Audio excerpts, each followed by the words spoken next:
જે 3 વેની સ્વિચ છે આમાં આપણે જે લેફ્ટ સાઈડ કરીએ ત્યારે વાઈફાઈ ઇનેબલ અહીંયા 1 2 3 નંબર આવેલો છે. 1 નંબરમાં વાઈફાઈ છે, સેકન્ડ નંબરમાં ઓફ થઈ જશે સિસ્ટમ આખી ઓફ, અને થર્ડ નંબરમાં જો કોઈ ટેકનિકલ ઇસ્યુના કારણે કોઈ પ્રોબ્લેમ આવી અને આપણે મેન્યુઅલી એને ચાલુ કરવું હોય તો આ રીતે આપણે મેન્યુઅલ ચાલુ કરી શકાય. અત્યારે આપણે ઓફ રાખવાનું.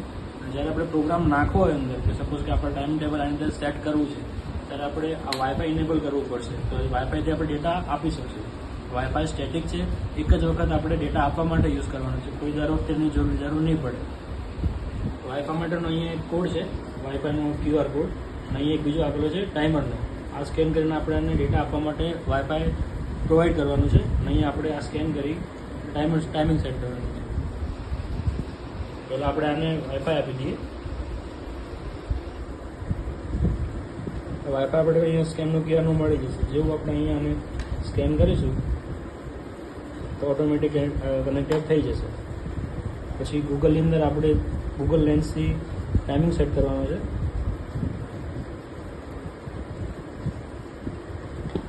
હા, જ્યારે આપણે ટાઈમિંગ સેટ કરશું ને આપણે ટાઈમરનું સ્કેન કરશું ત્યારે તેનું આવી જશે કરંટ ટાઈમ ઇઝ સબમિટેડ. એટલે ગૂગલમાં જે અત્યારે કરંટ ટાઈમ જે છે એ અપલોડ થઈ જશે કંટ્રોલરની અંદર. ઓકે કરી જે બી આપણે ટાઈમ સ્કેડ્યુલ કરવાનો છે એ અહીંયા આપણે સિલેક્ટ કરવાનો છે. અત્યારે થયેલા છે 6 અને 11. સપોઝ કે આપણે 6 અને 12નો એક ટાઈમ ડેમો માટે કરીએ તો 6:12. ઓકે, આ જે પહેલો ટાઈમિંગ સેટ આવશે એ સેટ ટાઈમિંગ સ્ટાર્ટ થવાનો ટાઈમિંગ હશે. તો 6:12 સેટ થઈ ગયું છે, અને ઓફ ટાઈમ એટલે કેટલા સેકન્ડ પછી કેટલા ટાઈમ પછી આપણે એને સિસ્ટમ બંધ કરવી છે. 6:12 સપોઝ કે આપણે 5 સેકન્ડનો અત્યારે ચાલુ રાખીએ. આપણે અહીંયાથી મંડે ટુ સેટરડેનું સન્ડે સુધીનું જે બી આપણું સ્કેડ્યુલ છે એને સિલેક્ટ કરી શકાય. ટાઈમિંગ સેટ થઈ ગયા પછી સીધું સબમિટ આપવાનું છે તો ઓપ્શન આવી જશે સબમિટ. સબમિટ થયા પછી અત્યારે 6 અને 12 થઈ ગઈ છે તો 6 અને 12 ટાઈમિંગ સેટ થઈ ગઈ.